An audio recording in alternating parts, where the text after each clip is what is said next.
আসসালামু আলাইকুম। রমজান মাস এসে গেছে। রহমত, মাগফিরাত আর নাজাতের মাস। এই মাসেই আল্লাহ তাআলা আমাদের জন্য অশেষ রহমতের দরজা খুলে দেন। কিন্তু আমরা কি সত্যি রমজানকে সঠিকভাবে কাজে লাগাচ্ছি? রমজান শুধু রোজা রাখার মাস নয়, এটি আত্মশুদ্ধির মাস। কোরআনে আল্লাহ তাআলা বলেছেন, হে ঈমানদারগণ, তোমাদের ওপর রোজা ফরজ করা হয়েছে, যেমন ফরজ করা হয়েছিল তোমাদের পূর্ববর্তীদের ওপর, যাতে তোমরা তাকওয়া অর্জন করো।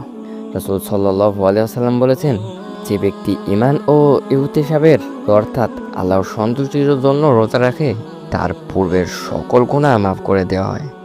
রমজানকে সেরাভাবে কাজে লাগানোর 5টি উপায়। নাম্বার 1, সঠিক নিয়ত করুন।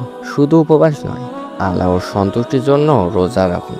2, কোরআন পড়ুন ও অর্থ জানুন। নাম্বার 3, তাহাজ্জুদ ও অধিক ইবাদত করুন। নাম্বার 4, দান সদকা করুন। নাম্বার 5, গুনাহ থেকে বিরত থাকুন। প্রিয় ভাই ও বোনেরা, এই রমজান হতে পারে আমাদের জীবনের শেষ রমজান। তাই আসুন আমরা যেন এটিকে সেরা রমজানে পরিণত করি। আল্লাহ আমাদের সবাইকে রমজানের ফজিলত পাওয়ার তৌফিক দান করুন। আমিন। ভিডিওটি ভালো লাগলে একটি লাইক করে চ্যানেলটি সাবস্ক্রাইব করে পাশে থাকবেন। দেখা হচ্ছে নেক্সট ভিডিওতে। সবাই ভালো থাকবেন, সুস্থ থাকবেন।